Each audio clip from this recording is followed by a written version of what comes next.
Right now on Hoosier News Source, grad students are taking to the picket lines today. We have more on their vote to begin the strike. And H&S reporter Carly Rasmussen sits down with new IU Bloomington Provost Rahul Shrivastav for an exclusive interview. And I have a look at this week's potential severe weather. Hoosier News Source starts now.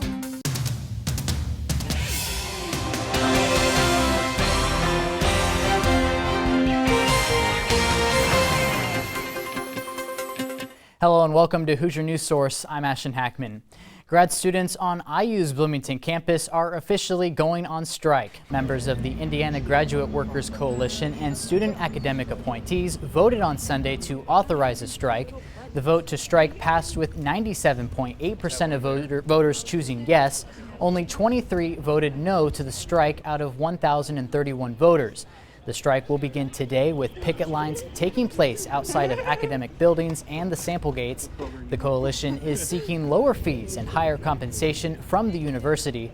Hoosier News Source will continue to follow this story as it develops on our social media at IUSTV News on Instagram and Twitter.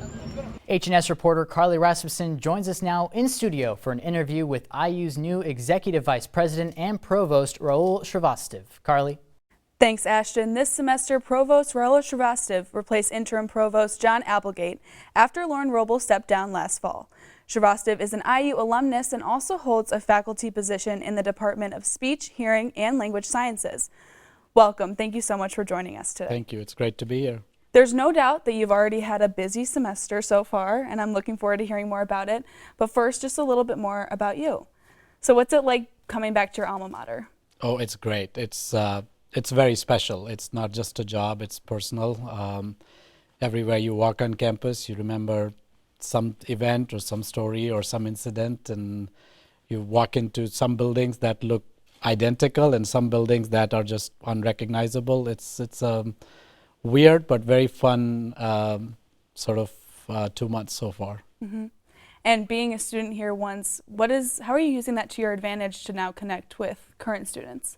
Well, it's, you sort of know what the students are going through. You recognize the issues and challenges. Some things are the same, some things are not. You also recognize the opportunities, or, this is how I manage this problem, or this is how I handle this, or this is what my faculty did for me. So, those sort of things make it very different than any other position I've been at. Yeah, you have that insider perspective for sure. Absolutely. So you've already been able to work with a lot of student organizations on campus, one of them being Students for a New Green World. What was that like? Well, I met that group at the union some time ago. And again, I love the energy and the passion that students have. They are all passionate about a cause. And that's what makes working at a university very special. And we have just great, talented students. And I hope I can keep doing more of that stuff with various student groups across the board. So the university also recently put in place the Climate Action Committee. What kind of role did you play in assembling that group? Well, that was led by President Whitten, and that initiative, the work on that had started before I arrived, but I'm obviously collaborating and helping as needed. I'm excited about what that group will come up with, and it's a priority for all of us, sustainability and climate action. So I'm looking forward to seeing what emerges from that group. And what's their scope of influence? Like, what should we project that they will make changes? I think they will study, they will identify opportunities, and they will make some recommendations to the president, to the cabinet, to the campus, and then our role will be to see how quickly and how effectively we can implement those things. And I think it's great that you have students on that committee as well.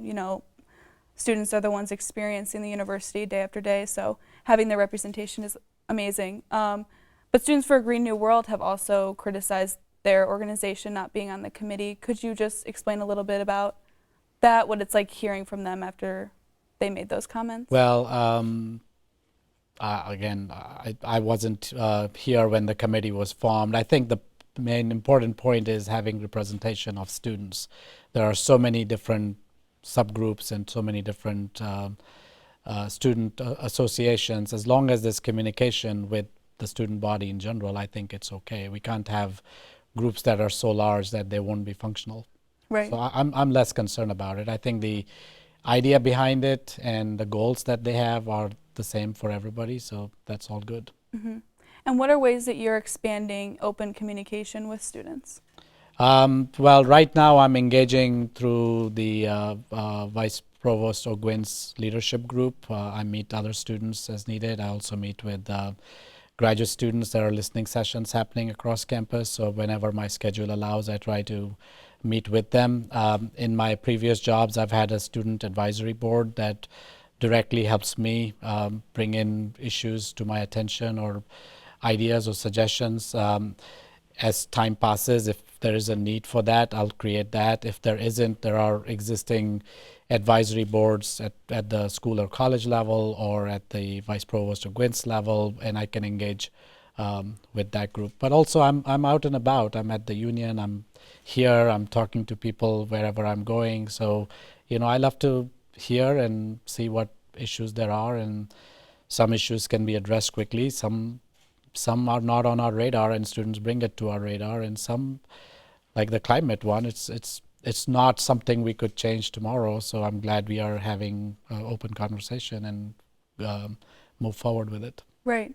And you mentioned grad students. So what has it been like working with the Grad Student Workers Coalition? So I haven't worked with the union group itself. I'm working with the students as a whole, and as I've said to that group, I'm less interested in the union issue. The former Provost Robel and Applegate have done a pretty deep sort of assessment and made a recommendation on how we should move forward. And I'm not revisiting that piece. What I am trying to do is understand what the issues are for graduate students and find ways to resolve them as quickly as possible. Even in 2 months, thanks to President Witten's support, we've been able to put a new minimum stipend across the university. We've given a 5% pay raise. One issue that really bothered me as I listened to these open sessions were students who were complaining about their inability to take classes outside of their paying unit, which really didn't make sense to me, because graduate education, PhD education, has to be interdisciplinary. And so we were able to resolve that and address that, and within 2 months really, I think, made a pretty big impact. I think there's a lot of work to be done, and there are some issues that will take time. I mean, mental health issues come up a lot. The isolation due to the pandemic is a theme that comes over and over again. Affordable housing is an issue, and that's not just for our graduate students. I think that extends to staff, it extends to faculty. So, there are those issues that we will have to keep working on. It'll take time, it'll take partnership with the city and other places to come to a long-term solution.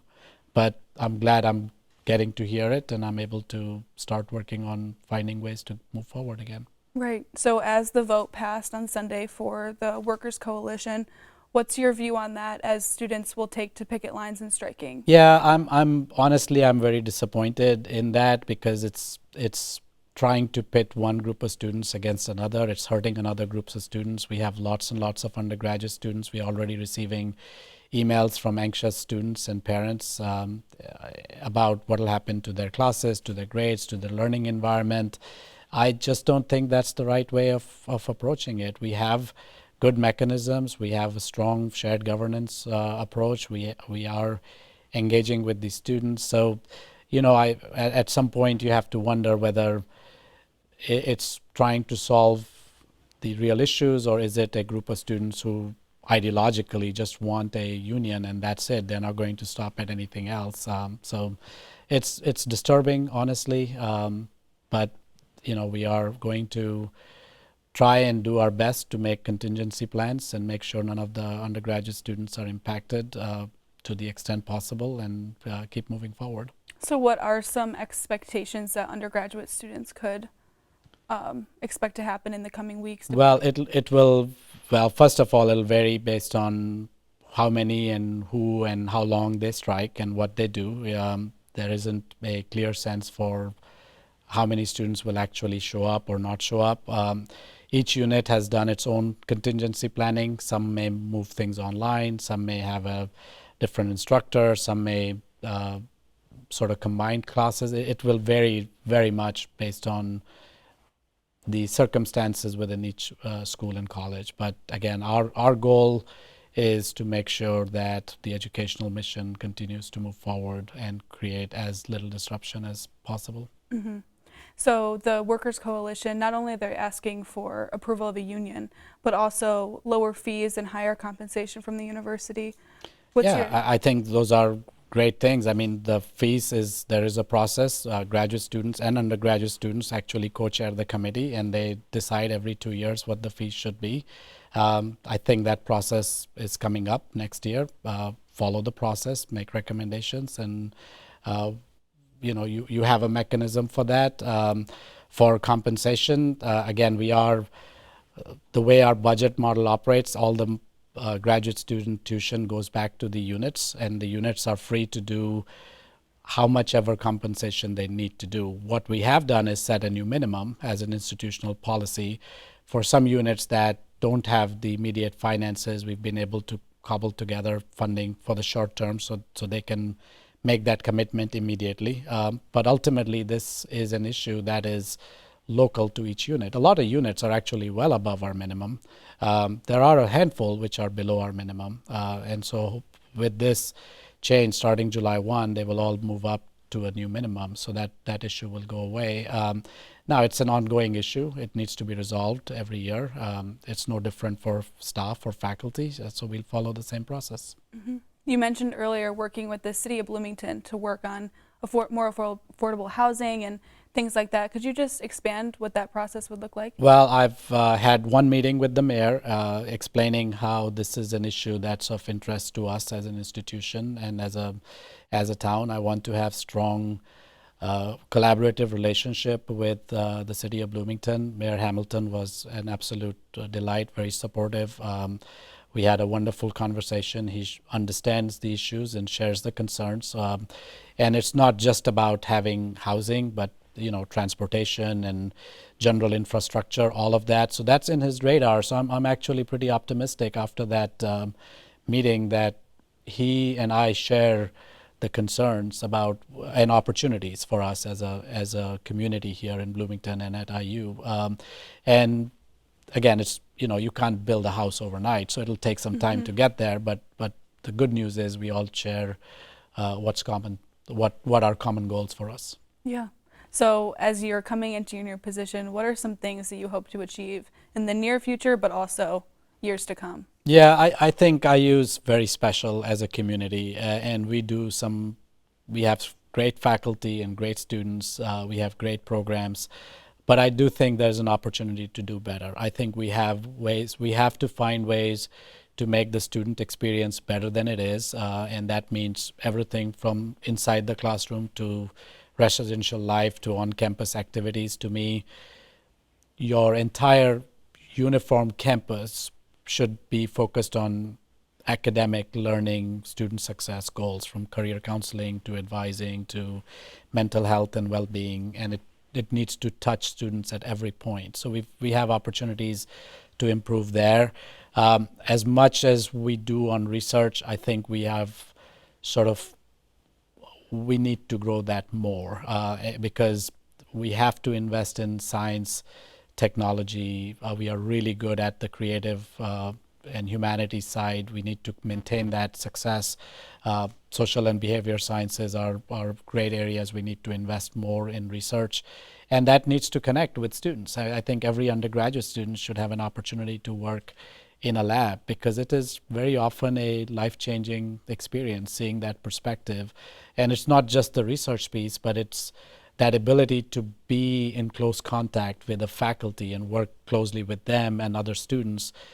It's a very powerful residential experience for students who are, for the most part, our student body is pretty traditional. You finish high school, come here, and then go out. So there's a lot of learning you have to have, and it's not just what you learn in your academic discipline, but it's just independence, it's communication, it's persuasion, it's interaction with people. And I think we can do all of that if we have a cohesive plan around education in the bigger, broader sense. Yeah. Well, that's incredible. I look forward to it. Yep, I'm excited. Well, thank you so much for joining us today. We really appreciate it. All right, thank you very much. That's all from us. Ashton, back to you.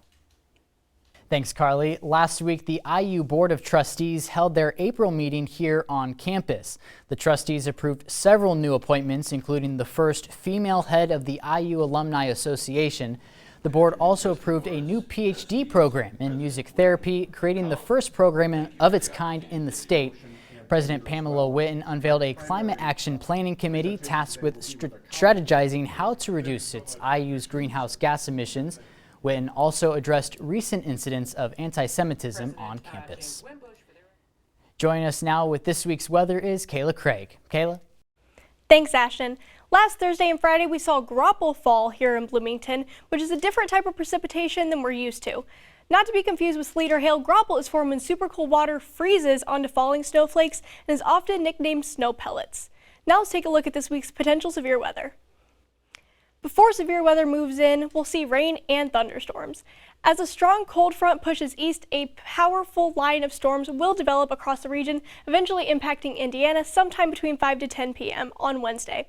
Bloomington is right on the edge of this bullseye area here, so we're still likely to get some pretty severe weather, but let's take a look at what this means for Bloomington. All severe hazards are a possibility as a line of storm moves through southern Indiana, but damaging wind gusts of 80 to 60 miles an hour are possible as the line of storms moves through. And we can't really rule out any tornadoes or hail, but what we're mainly concerned with as of now is the wind and flash flooding. Make sure to stay alert, be prepared, and follow updates as weather moves in on Wednesday. Let's take a look at what to expect for the rest of the week. As the rain moves out Thursday morning, we'll see sunny skies and temperatures in the low 60s as we approach the weekend. Saturday and Sunday will have some nice spring weather, so be sure to get out and enjoy it. Heading into next week, we'll see temperatures lowering into the 50s and potential rain chances. Stay safe, have a great week. Ashton, back to you. Coming up on Hoosier News Source, we have the latest international news with what's going on around the world and take a look at one of the cultural traditions returning to campus since the pandemic. Stay with us. Next week on Hoosier News Source, graduate student workers have taken to the picket lines as the campus braces for a strike over unionization. Hear directly from union members on what's ahead. That's next week on Hoosier News Source. Welcome back. Joining us now with the latest updates on international news from around the world is H&S reporter Jack Lindner. Jack? Thanks, Ashton. Up first, we have more on the crisis in Ukraine. A Russian missile strike killed at least 50 people, including 5 children, after hitting a railway station in Kramatorsk, Ukraine on Friday. Ukrainian President Vladimir Zelensky reported that nearly 300 people were wounded in the strike. Local officials criticized the Russian government and calling it a deliberate slaughter of civilians. The train station where the strike occurred has been attracting close to 8,000 people per day looking to board evacuation trains. There were close to 4,000 people at the train station when the missile struck on Friday. And over in Russia, a school teacher is under criminal investigation after making anti-war comments to her students. Irina Yen was an English teacher for an elite school for athletes in Russia. Yen was recorded on March 18th after a student asked her why Russia had been banned from upcoming European championships. Yen's response included criticizing Russia's behavior and saying, quote, "We've got a totalitarian regime here in place. Any kind of dissidence is regarded a thought crime." Yen is subject to a prison sentence of up to 10 years and up to a fine of $60,000 US. Her behavior violates a new Russian censorship law signed by Putin, making it a crime to spread fake information about the invasion. That also includes the spread of so-called false information discrediting Russian military. Yen still awaits a trial and verdict in her case. And finally, moving to the Near East, Pakistan lawmakers voted Shehbaz Sharif as the country's new prime minister on Monday. The vote came after previous Prime Minister Imran Khan was ousted over the allegations of economic mismanagement and handling of the country's foreign policy. All of Khan's lawmakers resigned, and an urgent vote will soon be held to replace them. Sharif's appointment comes after a weekend of protests in support of Khan and against the U.S. Khan claimed that the United States had a conspiracy against him. After the vote, Khan asked his supporters to take to the streets again. His rally is scheduled for April 16th in Pakistan's largest city, Karachi. That's all for now around the world. Ashton, back to you. Thanks, Jack. This past weekend, H&S reporter Elizabeth DeSantis visited Kramer Marching 100 Hall for the 10th annual IU Traditional Powwow. It was the first one since the start of the pandemic, and the inclement weather wouldn't put a damper on the event. Elizabeth. Thank you, that's right. I'm here at Kramer Marching 100 Hall where an intertribal powwow is taking place today. The event is sponsored by IU First Nations Educational and Cultural Center. People representing tribes from across the U.S. and Canada have gathered here today to celebrate. All throughout the day, tribe members have been demonstrating their social dances and sharing knowledge of their culture to the community here in Bloomington. I'm Elizabeth DeSantis, back to you. Thanks, Elizabeth. Lauren Brewer joins us now with the latest on IU sports. Lauren? Thanks, Ashton. Indiana baseball battled rival Purdue in a 3-game series this weekend. During Saturday's game, the Boilermakers blanked the Hoosiers 17-0. IU was unable to gain any offensive momentum, and starting pitcher Jack Perkins allowed 6 runs while committing multiple walks and hitting 3 batters. However, Indiana was able to regroup in the first game of Sunday's doubleheader, winning 10-3.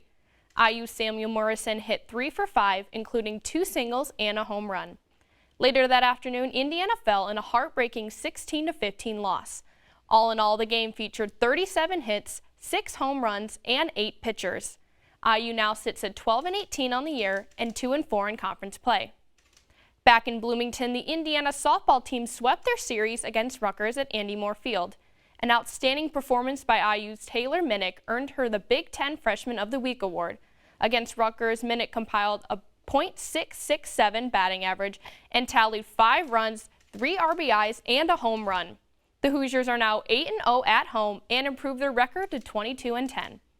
Looking forward to what's coming up this week, the IU women's rowing team travels to Sarasota, Florida to compete against 14 teams in the Big Ten Invitational.